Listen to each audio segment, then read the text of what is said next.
This podcast is a work of historical interpretation. While we strive for accuracy, some aspects of history are open to interpretation and debate. Thank you for listening. Welcome back to Time Tellers, the podcast where history speaks through us. I'm Renee. And that is Dan. Today, we're diving into one of the darkest and most complicated chapters in U.S. history. January 6th. Not that one. The Japanese-American concentration camps of World War II.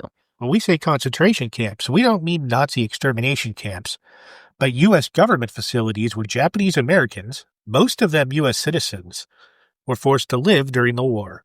Historians and even the National Park Service use that term now, because internment camp doesn't just capture the reality of what these places were.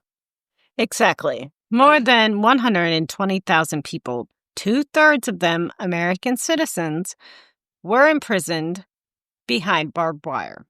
Their only crime was being of Japanese ancestry. And that's even vague because they just might have just looked at. Well, there might have been some confusion with Korean and That's what I mean. Chinese, There was some instances yeah. where they were just accused of being Japanese. And then they had to prove they weren't. Yeah. If they were allowed due process. 5 years later. Yeah. So today we'll unpack how it happened, the laws, the politics, and the fear. We'll hear voices from those who lived it, examine the roles of Franklin and Eleanor Roosevelt, look at newspaper headlines, and even touch on international reactions. We'll also explore what life was like inside the camps, the resistance, the heartbreak of leaving home and pets behind, and the decades-long fight for apology and restitution. Let's take a look at the stage. It's wood, about 17 feet across, about 2 feet off the ground, and I'm about to get killed. That's not funny, but I'm not sure what the reference is. It wasn't a reference. I was just making it up. Okay, I thought maybe you were thinking of something. No, I was just saying, set the stage. So, okay, this is 17 feet wide, 3 feet off the ground. Yeah, let's Talking about the stage that we're setting. I gotcha. Okay. Okay, well, I thought you were too tired to get any jokes like that. December 7th, 1941. Pearl Infamy. Harbor, yes, was attacked. Overnight, Japanese Americans, many who lived peacefully on the West Coast for generations, became targets of suspicion. And it really wasn't just the Japanese. We should mention that Italians also and German descendants also had suspicions. And that's why, the bratwurst wasn't called bratwurst anymore. And there was instances... You'll hear all about that in our hot dog episode. Was instances of Italians being interned as well, and Germans, but not to the degree that the Japanese were. But racism and fear don't start in 41. Anti-Asian laws had existed for decades. California and Washington had alien land laws as early as 1913, blocking Japanese immigrants from owning land. And right after Pearl Harbor, newspapers stoked panic, as they are known to do. Shocker. One Los Angeles Times editorial, folks, means this is somebody's opinion, in case you didn't know that. I think most of our listeners would know the difference. That's hopefully, yes. But this editorial even said, quote, "A viper is nonetheless a viper wherever the egg is hatched," unquote. Yeah, that's in reference to Japanese Americans that were born in America, which makes them American citizens. Because if you're born here, no matter who your parents are, you're an American citizen. Technically, no, because even if you're born here, you're still an immigrant. Unless you're a Native American. Oh, okay. Fair. I was like, where's he going with this? But it's factual. And that includes United States military bases overseas or embassies. Depending on who you ask and if it's beneficial. This kind of rhetoric from this newspaper fueled the belief that no one of Japanese descent could be trusted. But here's the kicker. Just before Pearl Harbor, federal intelligence had quietly commissioned what's now called the Manzanar Report. It said clearly there is no Japanese problem on the coast. It concluded that Japanese Americans were overwhelmingly loyal to the United States. And yet, 2 months later, on February 19th, 1942, President Franklin D. Roosevelt signed, which is probably his biggest error his entire 12 years of presidency, the Executive Order 9066, authorizing the military to exclude any or all persons from designated areas, primarily on the West Coast. And now Renee will read us the text of that. Do you have the text on hand? Yes, I thought I texted it to you already. Oh, did you? Authorizing the Secretary of War to prescribe military areas. Whereas the successful prosecution of the war requires every possible protection against espionage and against sabotage to national defense material, national defense premises, and national defense utilities as defined in Section 4 Act of April 20th, 1918, as amended by the Act of November 30th, 1940, and the Act of August 21st, 1941.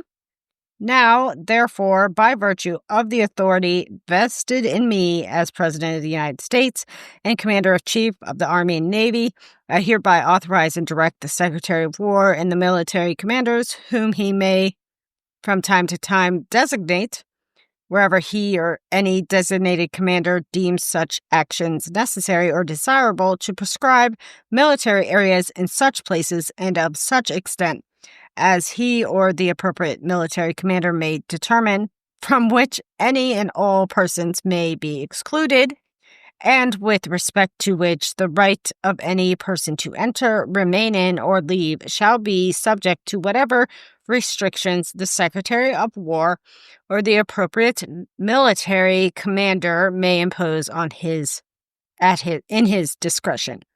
The Secretary of War is hereby authorized to provide for residents of any such area who are excluded therefrom such transportation, food, shelter, and other accommodations as may be necessary in the judgment of the Secretary of War or the said military commander, and until other arrangements are made to accomplish the purpose of this order. The designation of military areas in any region or locality shall supersede designations of prohibited and restricted areas by the Attorney General under the proclamation of December 7th and 8th, 1941, and shall supersede the responsibility and authority of the Attorney General under the said proclamations in respect of such prohibited and restricted areas. I hereby further authorize and direct the Secretary of War and the said military commanders to take such other steps as he or the appropriate military commander may deem advisable to enforce compliance with the restrictions applicable to each military area here and above authorized to be designated, including the use of federal troops and other federal agencies with authority to accept assistance of state and local agencies.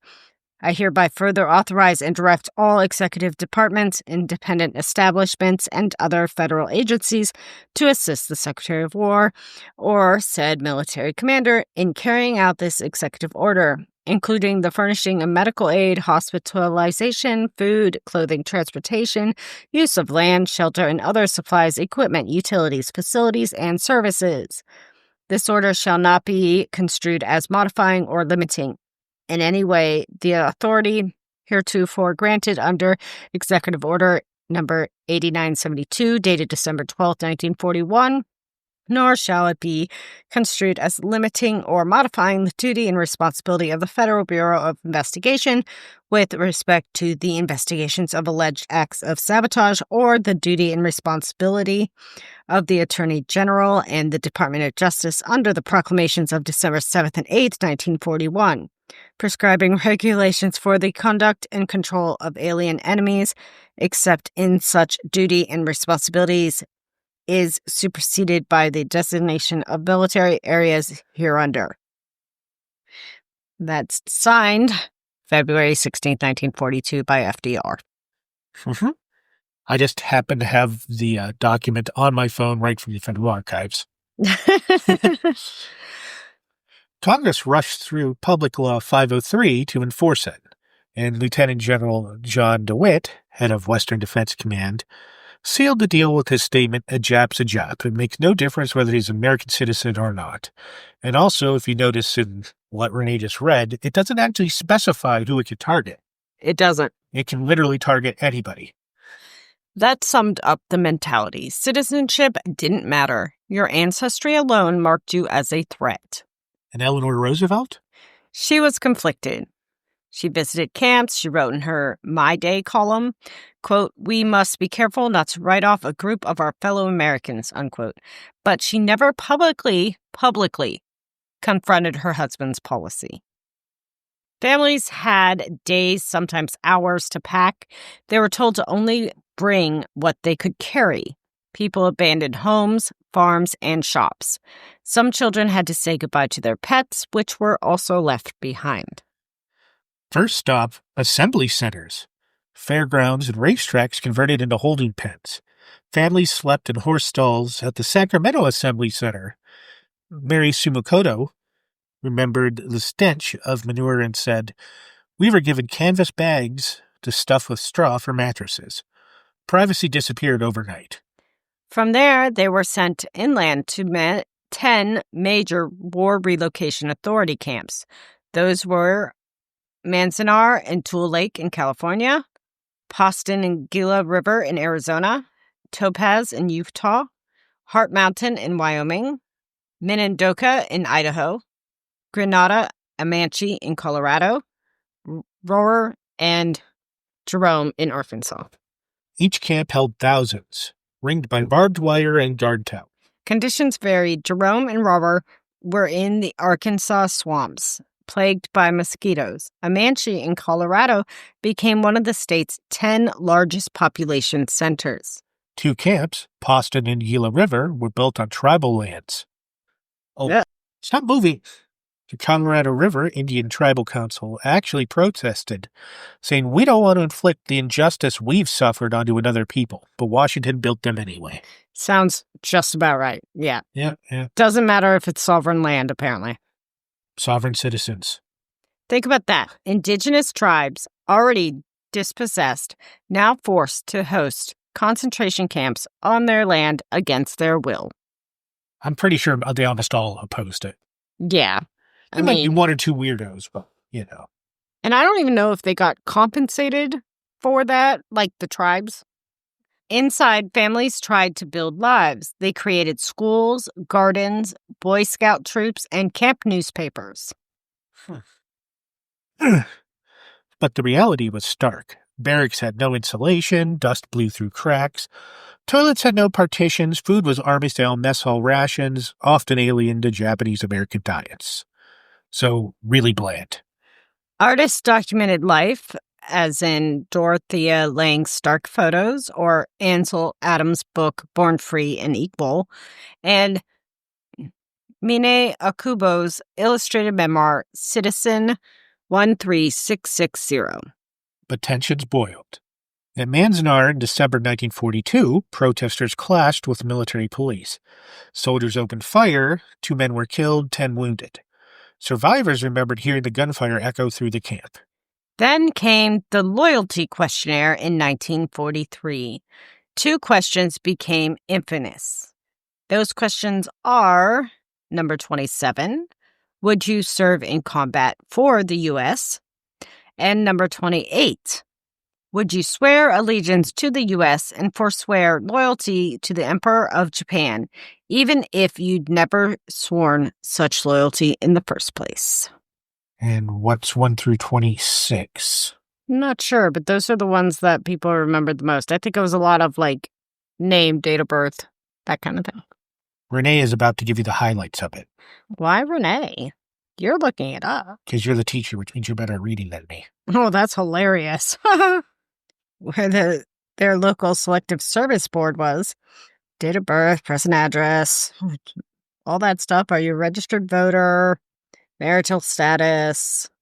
27 and 28. Let's just redo that loyalty questionnaire 27 and 28 to the actual text of it. Is it a little different? Yeah. Slightly different? Okay, so. It actually changes the meaning a little bit, too. Fair enough. The famous questions from this questionnaire are number 27, are you willing to serve in the armed forces of the United States on combat duty wherever ordered, implying it could be Japan.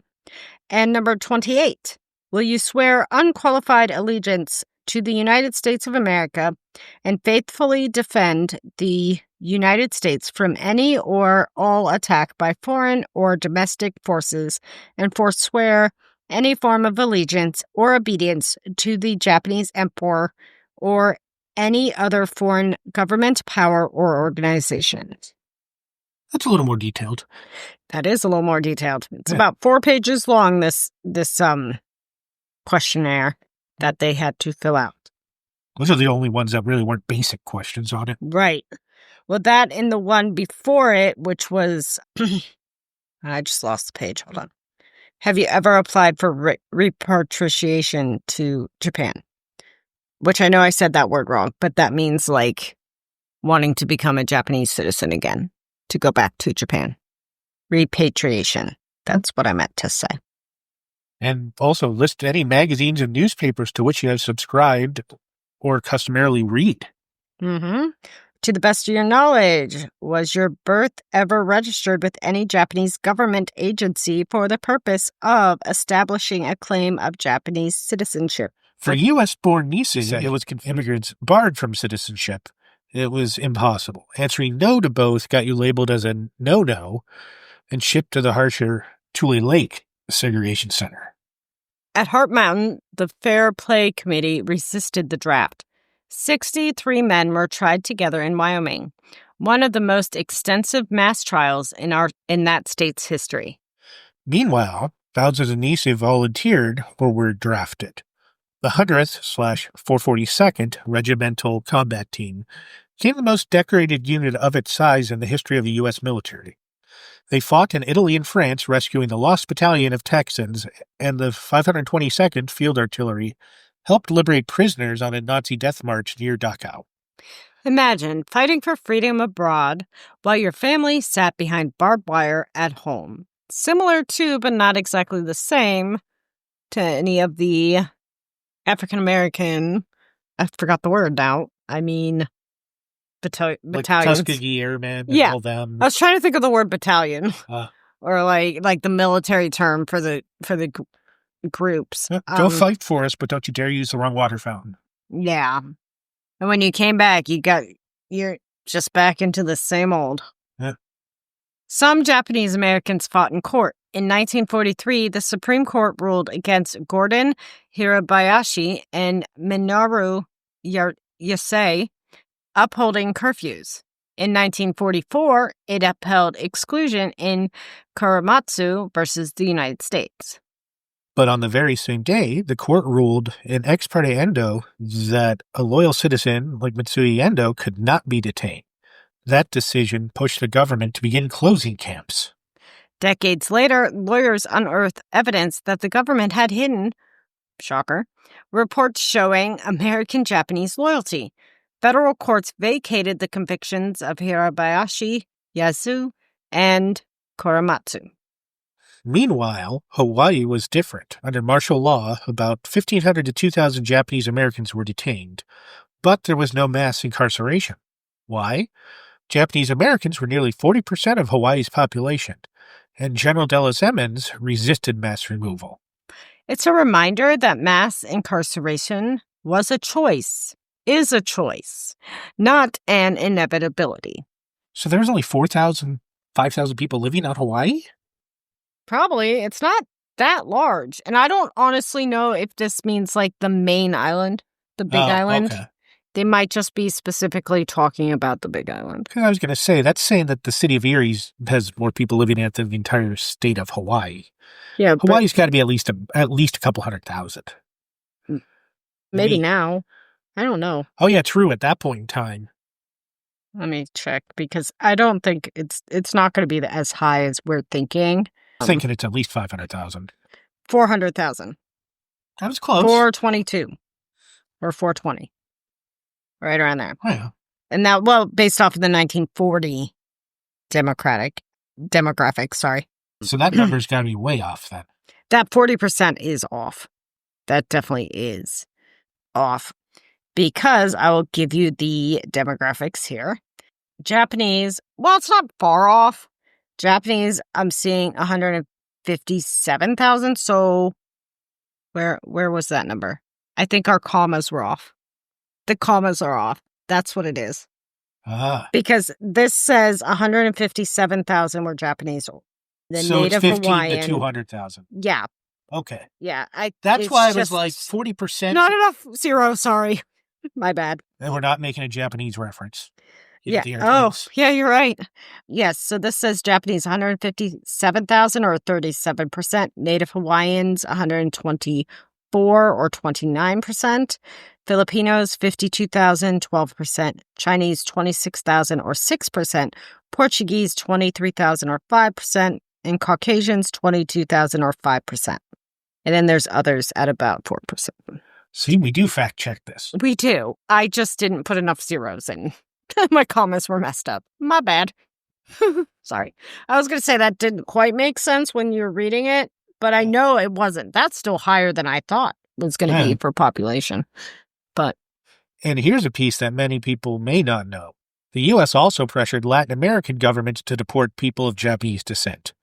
From Peru alone, about 2,200 Japanese Peruvians were sent to the U.S. camps. Some later used in prisoner exchanges with Japan. Many of those deportees weren't included in the 1988 reparations law. They fought separately for recognition and eventually received smaller settlements. By late 1944, the camps began to close. Jerome shut down first. Tule Lake last in 1946. But going home wasn't simple. Farms had been seized, businesses vandalized, homes looted. The government created a division of evacuee property, but compensation was slow and inadequate. In 1948, Congress passed the Japanese American Evacuation Claims Act, but it repaid only a fraction of the amount owed. The honest reckoning came in the 1980s, over 40 years later. The Commission on Wartime Relocation and Internment of Civilians investigated, publishing its findings in Personal Justice Denied. Its conclusion? The incarceration was caused not by military necessity, but by, quote, race prejudice, war hysteria, and a failure of political leadership, unquote. In 1988, President Ronald Reagan signed the Civil Liberties Act of 1988. Really? In 1988? Survivors received a formal apology and $20,000 in compensation. In 1990, letters went out with checks signed by President George H.W. Bush. A monetary sum and words alone cannot restore lost years. We can never fully right the wrongs of the past. So when are they going to do something like that for Native Americans? You're asking the wrong person. I don't work in the government. But, I mean, there's definitely been vocal request of such. Yeah, I know. Rightfully. Some people from the camps went on to shape America. Norman Mineta, a 10-year-old at Hart Mountain, later became a congressman and cabinet secretary. He partnered with his childhood friend Alan Simpson, then a Boy Scout visiting Hart Mountain, to champion civil rights legislation decades later. And writers like Mineo Kubo gave us first-hand art and testimony in Citizen 13660. Camp newspapers captured daily life, debates, baseball scores, even editorials challenging policy. And of course, as we mentioned earlier, George Takei, who was on Star Trek, and is very well known that he spent a good chunk of his childhood in one of these concentration camps. I cannot remember which one right now. And wrote a musical about his experiences there. And the graphic novel. And remember, indigenous tribes protested building camps on their land. Survivors spoke up after 9/11, warning against racial profiling of Muslim Americans, saying, "We've seen this before." I do remember that after 9/11. There was a lot of, yes, the terrorists were using a butchered and radically incorrect version of Islam. And we're practicing Muslims that are not the normal, I don't want to say normal, but I can't think of a better word. Think of them as Muslim. the Christian version of the Westboro Baptist Church members. Yeah. The very extreme, that is not something the rest of that population embraces. So why tell this story? Because it shows how fear plus racism can override the Constitution, even when intelligence reports say there was no threat. It shows the costs, broken families, lost homes, trauma carried for decades. But it also shows resilience. Soldiers who fought bravely, draft resistors who stood their ground, and survivors who demanded justice until Washington finally, decades later, listened. Today, places like Manzanar, Heart Mountain, and Amachi are still historical sites. They remind us that democracy is fragile if we don't defend it. And again, that we have a chance of repeating injustices that this country has already done. That's all for this episode of Time Tellers. We've walked through the fear, the barbed wire, and the apology that came too late. Behind every headline was a family, a child carrying a suitcase, a father drafted while his family lived in a barrack, a grandmother losing her home to vandals. I'm Renee. And I'm Dan. Thanks for listening. Don't forget to follow us on all our social media, Facebook, Blue Sky, Instagram, TikTok. Check out our website. What about Twitter? I do not do Twitter. I have nothing to do with that. What about MySpace? And we hope you have a good, well, we are recording this on Labor Day weekend. This will not be out for that, but... Well, it could be. And we hope you had a good Labor Day weekend. And we hope you enjoy our Labor Day special. Sure.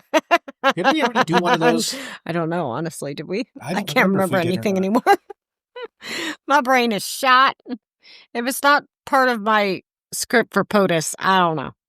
I don't know. Anyways, signing off for now. Unless Dan has something last minute to say. I can't remember if we actually did an episode or not on it. Okay, signing off. Bye. Bye.